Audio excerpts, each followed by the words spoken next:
What's up, everybody? It's the Erie Better Beer Bureau with another review. I'm Dave, Mark, Pat, and Maury.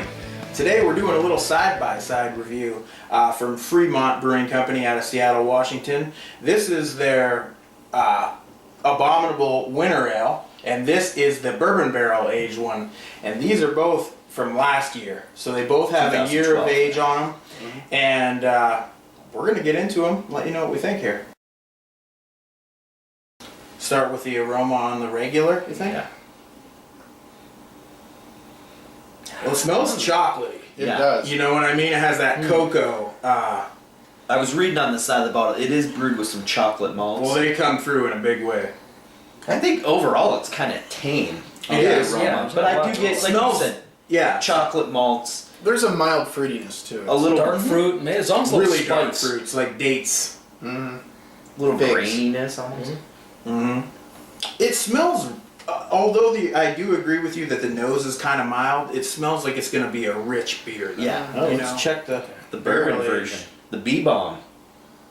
Here's the bro. Holy cow! That's for sure. Wow. Vanilla, oak, Oak, yeah. you know, bourbon. Wow. Chocolate. Rum-soaked raisins and figs and Yeah, dates, like a all that liquor stuff. smell. right. Holy cow! Because I'm getting dark fruits, but man, that bourbon, that candied toffee. Wow.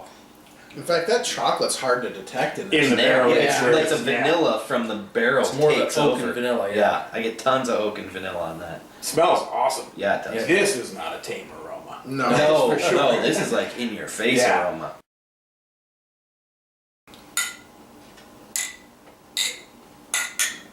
Cheers. Cheers. Cheers. Whoa. Wow. More cocoa on the taste. Yeah. It's not a tame flavor though. No. Tons of there's- cocoa and it's creamy. There's Real a nice, creamy. nice roastiness. That cocoa fades out to a nice roasty flavor on the There's back. like a vanilla finish. It's like a real creamy, almost Yeah. like a vanilla finish. Like a vanilla extract though. Yeah. Yeah. Wow. Like not a Yeah. vanilla bean. Like Yeah. it's like a It's And strong. I feel like it almost has that like chalky texture on the palate. Like, you know what I mean? Like it's not. I find it more creamy though.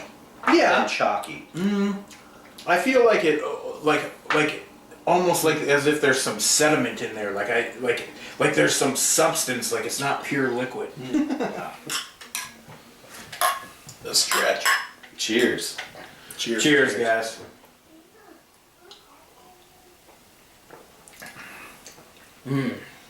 On the taste, it is comparable. Yeah. I can taste the base beer Yes. underneath the bourbon flavors. It is a bourbon bomb. It though. is. I mean, no wonder the locals call this the bee bomb. I Yeah. mean, Yeah. and the back end is just soaked with vanilla. And it's got that same creaminess to it. Same mouthfeel, yeah. Yeah. This was a good beer to put in barrels. It takes Yeah, the barrel it aging does. well. Yeah. And they had to have been some wet barrels. I mean, I'm getting a ton of bourbon flavor and a ton of barrel character. I'll Yeah, tell this you is what, over I a get year the old. same progression of taste on this beer as I get on the base beer. It has a chocolatey It does. taste up front. That was going to be my comment. It goes right into this nice kind of roasty bitterness with a little tang on the end.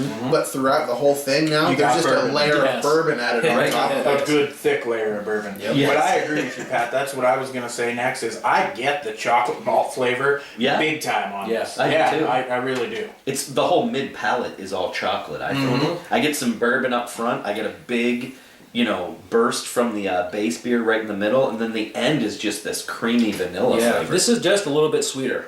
Yes, I was going to say, I just went back and took a sip of the regular. Do it.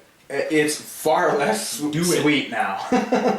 I mean, it's obvious how much sweeter the regular version Actually, is. and I think the hops add a bitterness almost Yeah. to Yeah. the base beer. Yeah, it really comes That is out. not shining through In this on version, the yeah. barrel aged version. I think the barrel That bourbon kind of just took over annihilated that. the Yeah. hops. Yeah, it did.